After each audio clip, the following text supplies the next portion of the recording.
ये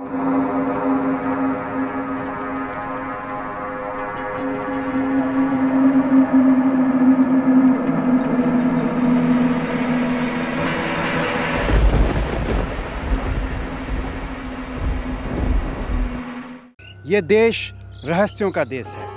कुछ रहस्य सुलझ जाते हैं तो कुछ रहस्य अनसुलझे रह जाते हैं। कुछ किस्से रोमांचित करते हैं तो कुछ किस्से रोमांच की हदें पार कर देते हैं। आज कहानी ऐसे ही एक किस्से की, एक शापित किले की।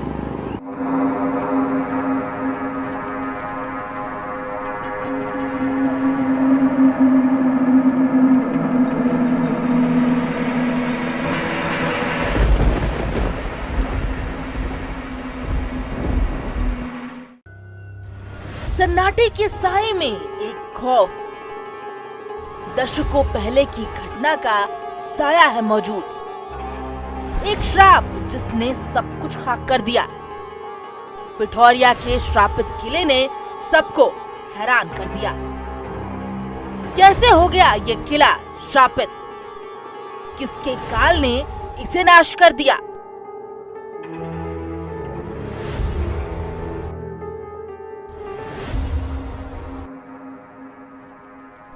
भारत में ऐसी कई रहस्यमय जगह है जहां अजीबोगरीब घटनाएं घटती रहती हैं और कई रहस्य अनसुलझे रह जाते हैं। ये कहानी उस किले की है जहां हर साल बिजली अभिशाप बनकर टूटती है और ये सिलसिला आज का नहीं है। कई दशकों से ये घटना देखने को मिलती है।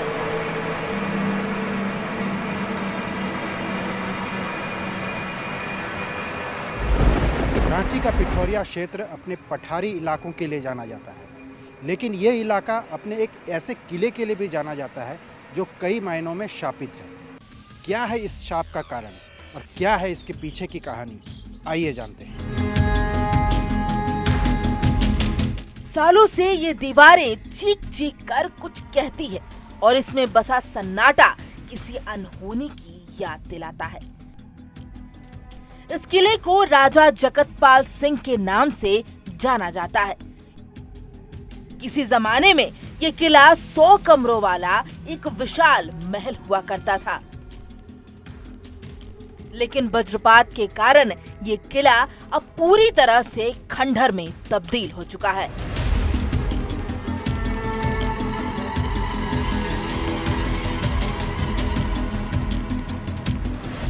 इन संकरी गलियों से जब होकर हम ऊपर आए तो इसकी दीवारें जो कहती है वो एक तरह से पूरा सन्नाटा सा माहौल यहाँ दिखता था और एक खौफ का माहौल यहाँ पर हर दीवार में दिखती है। ऐसा लगता है कि ये हर दीवार कुछ चीख चीख कर कुछ कहानी बयां करने की कोशिश करती है। ये कहानी खौफ की है, ये कहानी एक दर्द की दास्तान बताती है और सही में अगर इस किले की बात करें तो इस किले का रहस्य सच में रोमांच पैदा करता है। इस किले पर एक अभिशाप है जिसके कारण आज भी राजा जगतपाल सिंह तिल-तिल कर जलता है। न राजा बचा, न रानियां और न ही बचा इसका कोई वारिस। एक एक करके सब चले गए। तबाह हो गया ये आलिशान महल, बर्बाद हो गए इसके हरे भरे बगीचे और मिट्टी में मिल गई इसकी पुरानी शान और शौकत। इस किले को राजा जगतपाल सिंह के किले के रूप में जाना जाता है। लगभग 200 साल पुराने इस किले को एक जमाने में यहाँ पर 100 से ज़्यादा कमरे हुआ करते थे, लेकिन वज्रपात का ऐसा शाप यहाँ पर पड़ा कि आज ये बिल्कुल खंडहर में तब्दील हो चुका है। अब किले के नाम पर जो बचा है वो है ये टूटी फूटी दीवारें और गुम होती पहचान। इस किले का सब कुछ छिन गया, लेकिन वो श्राप आज भी जिंदा है जो 1857 के बाद हर साल बिजली बनकर इस पर टूटता है और हर साल इसे और ज्यादा बर्बाद कर देता है। कहा जाता है कि इस महल पर हर साल बिजली गिरने का श्राप है जिसने इसे उजाड़ कर रख दिया। राजा जगतपाल सिंह के पिता राजा जयमंगल सिंह ने बड़े ही शौक से इस महल को बनवाया था। हम कोशिश करते हैं महल के ऊपरी हिस्से में जाने की। ऐसा माना जाता है कि राजा की अपनी कोठी इसी ऊपरी तल्ले पर थी। ये गली अब काफ़ी संकरी हो गई है। सीढ़ियाँ लगभग यहाँ पर गायब हो गई हैं। जिस तरीके से कहा जाता है कि यहाँ हर साल वज्रपात देखा जाता है, एक शाप का कारण है कि ये महल की ये स्थिति है। अभी हम ऊपरी वाली हिस्से में आ गए हैं। ये आप देख सकते हैं कि एक वज्रपात का जो एक निशानी है वो इस महल के एक कोने में दिखाई दे रहा है। हम सबसे ऊपरी तल्ले पर जाने की कोशिश करते हैं, जहाँ पर कहा जाता है कि राजा जगतपाल सिंह उनकी निजी कोठी यहाँ पर ऊपर थी।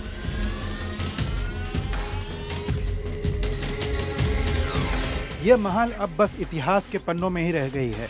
हर साल जो वज्रपात यहाँ पर गिरता है, जो बिजली यहाँ पर पड़ती है, उसके वजह से यह महल बिल्कुल ही तहस नहस हो चुका है, बर्बाद हो चुका है। ये महल पूरी तरह वीरान है, खंडहर है। इस श्राप का दंश ऐसा है कि 150 सालों से ये किला बहिष्कार झेल रहा है।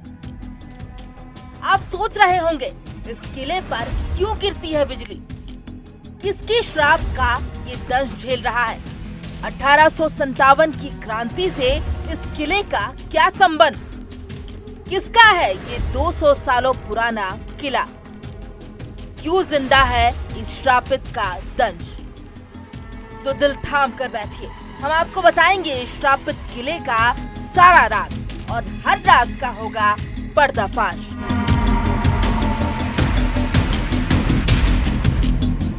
हमारी टीम सैकड़ों साल पुराने इस राज को जानने निकल पड़ी।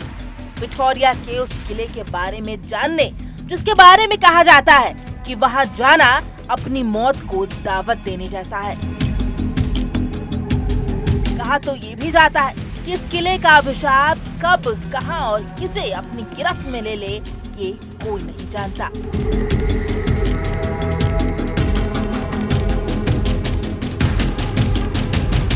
कहा जाता है कि करीब 200 साल पहले इस किले के आसपास रौनक हुआ करती थी। राजा जयमंगल सिंह यहाँ के राजा थे और प्रजा उन्हें पसंद करती थी।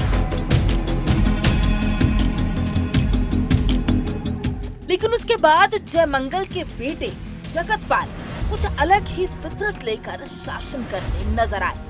वैसे तो इस किले के राजा जगतपाल सिंह अपनी प्रजा में काफी लोकप्रिय थे और उन्हें एक अच्छा राजा भी माना जाता था, लेकिन उनके द्वारा की गई कुछ गलतियों के कारण उनका नाम इतिहास में एक गद्दार राजा के रूप में दर्ज है।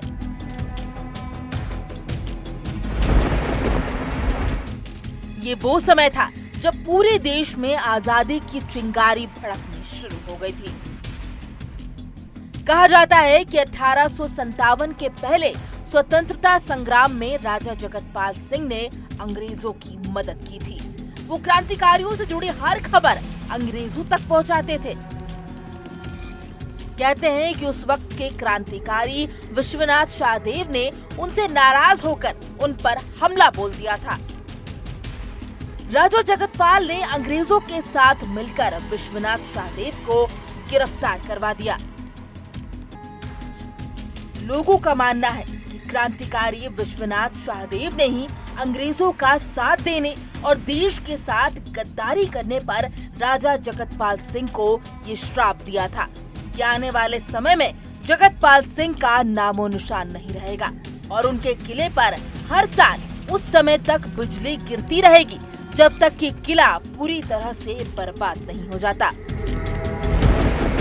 आप देख सकते हैं कि इस महल के कई दीवारें पूरी तरह बर्बाद हो चुके हैं। ऐसा माना जाता है कि यहाँ हर साल बरसात में जोरदार वज्रपात होता है, जिसकी वजह से यहाँ पर लगभग इस महल की सारे कमरे, सारी दीवारें इस वज्रपात के कारण पूरी तरह नष्ट हो चुके हैं। और जैसे जैसे वक्त गुजरता जा रहा है, ऐसा माना जा रहा है कि ये महल मात्र चंद ही सालों का मेहमान है जब ये पूरी तरह जमींदोज हो जाएगा। ऐसा कहा जाता है कि जगतपाल सिंह जब गद्दारी करके अंग्रेज़ों की तरफ से ठाकुर विश्वनाथ शाहदेव को की सूचना देकर लोहरदगा के जंगल में उन्हें अरेस्ट करा दिया और उनको फांसी मिल गई जब रांची अभी जिला स्कूल है उसके जगह, उस समय उन्होंने अभिशाप दिया था, उन्हें श्राप दिया था कि तुम निर्वंश हो जाओगे और तुम्हारे किले में हर साल वज्र गिरेगा। तो अब इसकी वैज्ञानिकता के अध्ययन तो अलग बात है। जगतपाल सिंह की दरिंदगी यही नहीं समाप्त हुई। प्रांत के कई ब्राह्मण पंडितों को भी जयमंगल सिंह के अत्याचार का सामना करना पड़ा। यहाँ के स्थानीय लोग ये मानते हैं कि यहाँ जो शाप राजा जगतपाल सिंह को मिला था, उसी कारण से यहाँ पर खासकर बरसात के दिनों में काफ़ी बिजली गिरती है, वज्रपात होता है, जिसके कारण से ये जो पूरा महल है वो लगभग ध्वस्त हो चुका है। हमारे साथ कुछ यहाँ के स्थानीय लोग मौजूद हैं। क्या नाम हुआ आपका? मधु लहरी। मधु लहरी जी, ये बताइए कि क्या कारण है कि ये पूरा ये ध्वस्त हो गया और यहाँ पर क्या होता है? इसे यहाँ पर हो गया था का बजर उजर गिर रहा था, उसी में धंस गया। हाँ, कोई पंडित से श्राप दिए, उसी में बजर उजर गिर रहा तो उसी टाइम से पूरा धंस घुस गया है। उसके बाद पूरा धंस का पूरा एकदम खंडर ऐसा हो गया है। अब तो यहाँ वही आता है, टूरिस्ट वूरिस्ट आता है, देखो कैसे चले जाते हैं। क्या आपने यहाँ बरसात के दिनों में वज्रपात होते हुए या बिजली गिरते हुए देखा है? हाँ, यहाँ का पूरा गांव का आदमी सब जानता है कि यहाँ बजर गिरता है। पूरा गांव का आदमी यहाँ जितना है ना पिठोरिया का, सब जानते हैं कि बजर उजर यहाँ गिरता है। और इतना जानते हैं कि यहाँ का कोई पंडित थे, वही शराब दिए थे, उसी में पूरा खंडर बन गया, धंस के पूरा खत्म हो गया है। ऐसा भी तो हो सकता है खलील जी कि यहाँ पर जो क्योंकि पठारी क्षेत्र है, इसकी वजह से यहाँ पर काफ़ी बिजली गिरती है? नहीं नहीं, ऐसा कोई बात नहीं। कोई पंडितें शराब दिए हैं, उन्हीं का शराब दिया हुआ का टाइम से बजर यहाँ बहुत गिरता है। वहाँ को मंदिर भी है बगल में, यहाँ जो यहाँ से रानी जाते थे उस मंदिर में भी बजर गिरता है। तो देखा आपने कि इनका मानना है कि ऐसा ये कहा जाता है कि कोई पंडित ने यहाँ पर राजा जगतपाल सिंह को श्राप दिया था कि आप देख सकते हैं ये जो छोटा सा महल आपको दिख रहा है मेन महल के ठीक बगल में।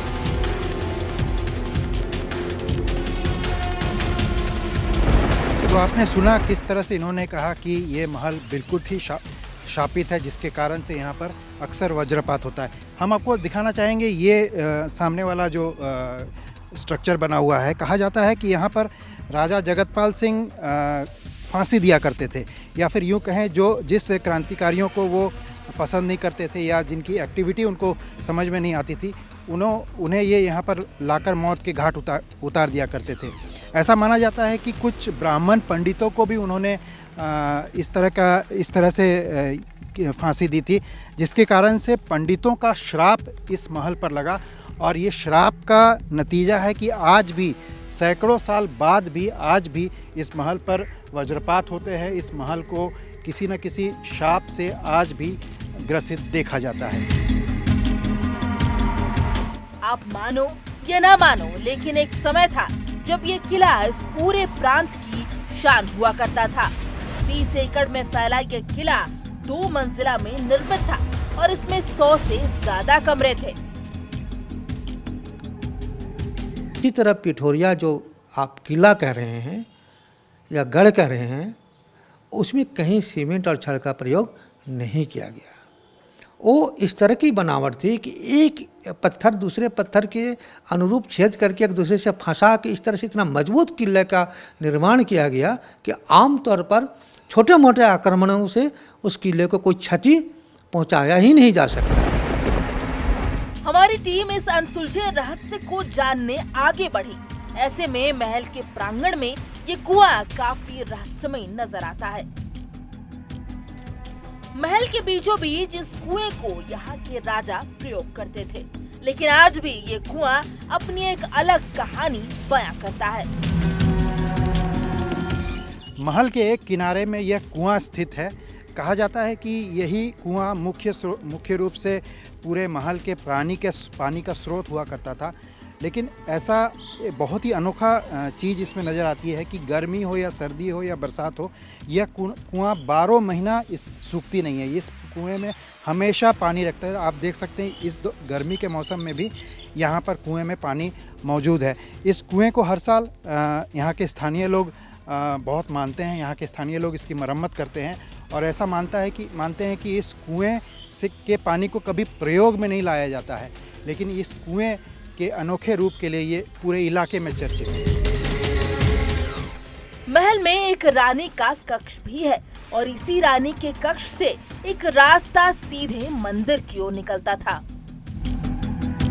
ऐसा माना जाता है कि यह कमरा जो था वो जगतपाल सिंह जो राजा थे उनकी रानियों का था। आप देख सकते हैं ये कमरा जगतपाल सिंह की रानियों का था और ऐसा माना जाता है कि इसी कमरे से होकर दूसरी ओर जो आज पिठोरिया का तालाब है उस ओर वो कमरा निकलता था, जहाँ से रानियां को जाने में असुविधा थी। उसी तालाब पर वो स्नान के लिए जाया करती थी।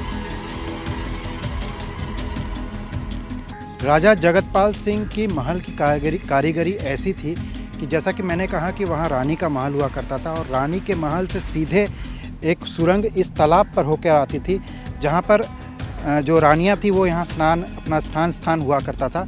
और आज भी यह तालाब उतना ही गुलजार दिखता है जितना उस समय था। तस्वीर जरूर बदल गई है, अब कुछ कस्बे यहाँ बस गए हैं और महल की स्थिति तो जैसा कि मैंने कहा कि महल अब लगभग खत्म हो चुका है। तालाब का आकार अब पहले जैसा नहीं रहा, लेकिन यहाँ के स्थानीय आज भी इस रानी तालाब के बारे में कुछ रोचक बातें बताते हैं। इसे रानी तालाब माना जाता है और यही वो स्थान था जहाँ पर रानी का स्नान हुआ करता था। हमारे साथ साहू जी, ये स्थान के बारे में जरा बताइए। ये स्थान प्रगणित का इस तालाब कोड़ाया हुआ है। पहले ही नदी था, उसको रास्ता को बांध के उसको तालाब बना दिया गया। उसके बाद सूर्य मंदिर बनवाया है, वही मर्द लोग का नहाने के लिए, औरत लोग को नहाने के लिए। उस समय आबादी कम था, अपने के लिए बनाए थे। आप देख सकते हैं कि ये तालाब के उस किनारे एक छोटी सी सूर्य मंदिर बनी हुई है। कहा जाता है कि झारखंड का पहला सूर्य मंदिर ये हुआ करता था। इस मंदिर के बारे में इस मंदिर के बारे में तो हम लोग बाबूजी लोग बता सकेंगे, हम लोग पूरा नहीं, यहाँ के सूर्य मंदिर ही है, इतना जानते हैं। अरे प्रगणित का बनाया हुआ है, जयपाल सिंह का। नेपाल सिंह, जयपाल सिंह, सब 3 भाई थे। एक भाई का नाम तो नहीं जान रहे हैं। हम उस सूर्य मंदिर को भी करीब से जानने की कोशिश करेंगे और जानना चाहेंगे राजा जगतपाल सिंह कितने बड़े सूर्य उपासक थे या फिर किसी दूसरे देव के उपासक थे। वो प्रगणित बोला जाता था, गंजू राजा से। इस देव के वो सूर्य मंदिर की पूजा करते थे। बहुत सुंदर बना हुआ था, चारों तरफ घोड़ा का दिया हुआ था। इधर से उतरने सीढ़ी में घोड़ा का चित्र था। अब तो सब धस पड़ गया है, गाछ जन्म गया है उसमें, सामने दिख रहा है, देखिए गाछ। शायद से ये उस श्राप का ही नतीजा है कि उस महल के साथ साथ उस मंदिर पर भी इसका असर पड़ा। हम उस मंदिर को और करीब से जानने की कोशिश करेंगे। मंदिर की दूसरी ओर तालाब के किनारे राजा जगतपाल सिंह ने एक सूर्य मंदिर का निर्माण करवाया था और इसमें अक्सर पूजा पाठ किए जाते थे। लेकिन यहाँ भी एक चौंकाने वाली बात सामने आई। जो श्राप का असर राजा जगतपाल सिंह के महल में देखा गया, उसी श्राप का असर इस मंदिर में भी नजर आता है। वज्रपात का दंश इस सूर्य मंदिर में भी साफ दिखता है। और आप देख सकते हैं कि इस तालाब की जो सीढ़ियां हैं, इस तालाब की सीढ़ियों से उस सूर्य मंदिर का प्रवेश द्वार हुआ करता था। ऐसे में ये माना जाता है कि जैसे जैसे राजा जगतपाल सिंह पर श्राप का असर पड़ता गया और वो महल श्रापित होता गया, उस श्राप का असर इस सूर्य मंदिर पर भी आप देख सकते हैं कि किस तरह जो वज्रपात है वो इस सूर्य मंदिर पर भी दिखता है। ये आश्चर्य वाली बात है कि जब बरसात होती है, जब वज्रपात होता है, तो वज्रपात सिर्फ और सिर्फ उस राजा जगतपाल सिंह के महल पर होता है और इस सूर्य मंदिर पर होता है। आश्चर्य वाली बात है कि यहाँ बसे ग्रामीणों या यहाँ जो कस्बा है वहाँ पर इस वज्रपात का कोई असर नहीं दिखता है। हाल में होता है, इस मंदिर में भी होता है। रानी वहाँ से पूजा करने के लिए वहाँ से आते थे। इस अंदर उसका गुफा था, वही गुफा से इस मंदिर में आते थे पूजा करने के लिए। और वज्रपात होकर पूरा देखिए तहस तहस हो गया है। तो क्या लगता है उस पंडित का श्राप उस महल और इस मंदिर पर दिख रहा है? दोनों में असर वही पड़ा है कि दोनों मंदिर और इसी में असर पड़ा। पुजारी वही थे यहाँ का, उस मंदिर का, शराब दिया, उसी टाइम से वज्रपात होना शुरू हुआ। कभी कभी यकीन करना मुश्किल होता है कि इस तरह की घटनाएं भी हो सकती हैं। वज्रपात होता है, मात्र 200 मीटर की दूरी पर वो महल और ये मंदिर की दूरी है, लेकिन वज्रपात का असर जो होता है वो इन्हीं दो जगह पर होता है। और ये सच में एक आश्चर्य करने वाली बात है, ये रहस्य वाली बात है, ये रोमांच वाली बात है। वैसे तो आसमानी बिजली का गिरना एक प्राकृतिक घटना है, लेकिन एक ही जगह पर सालों से बिजली का गिरना लोगों को जरूर सोचने पर मजबूर कर देता है। तो चूंकि पिठौरिया घाटी है, घाटी में यह किला माना जाता है कि काफ़ी बहुत ऊंचा हुआ करता था और उसके आसपास जो पेड़ थे, इसके चलते वहाँ पर बिजली अट्रैक्ट हो सकती थी। लेकिन सिवाय अब तो पिठौरिया किला खंडहर हो चुका है, अब उसकी ऊंचाई भी वैसी नहीं है। तो यह अपने आप में आज भी एक रहस्य माना जाता है कि फिर भी वहीं ज़्यादातर बिजली क्यों गिरती है। लेकिन यह एक शोध का भी विषय है। इसलिए यह शोध का विषय है कि जब पिठौरिया किला नहीं था तो वहाँ बिजली गिरने की घटनाएं कैसी हुआ करती थीं। और ये भी देखना पड़ेगा हमें इसके जानकारी के लिए कि गत 15, 20, 50 वर्षों में कितनी दफ़ा कितने बार बिजली गिरी है, क्या हर साल आज भी वहाँ बिजली गिर रही है। वैज्ञानिक मानते हैं कि ये इलाका पठारी क्षेत्र है, यानी पत्थरों से घिरा पड़ा है, और वो ये भी मानते हैं कि इस इलाके में खनिज संपदा बहुत है। शायद इसीलिए यहाँ पर अक्सर वज्रपात की घटना होती है। लेकिन यहाँ के जो स्थानीय लोग हैं वो इसे सिरे से खारिज करते हैं। वह कहते हैं कि 100 साल पहले भी यहाँ पर पठारी क्षेत्र था, 100 साल पहले भी यहाँ खनिज का अपार भंडार था, तब कोई वज्रपात नहीं होता था। लेकिन ये उसी दंश का कारण है, ये उसी श्राप का कारण है कि आज यहाँ पर ये स्थिति हो गई कि ये शापित किला हो गया है। यहाँ पर अक्सर वज्रपात होते हैं और ये किला धीरे धीरे ध्वस्त हो रहा है। इस किले की दीवारें ये बताती हैं कि एक जमाने में ये किला कितना आलीशान हुआ करता था। कहा जाता है कि यहाँ हर साल बिजली गिरती है और हर साल इसका एक हिस्सा जमींदोज हो जाता है। सालों साल से ये सिलसिला ऐसे ही चल रहा है। आज उसकी हालत ऐसी हो गई है कि दिन के उजाले में भी यहाँ आने से डर लगता है।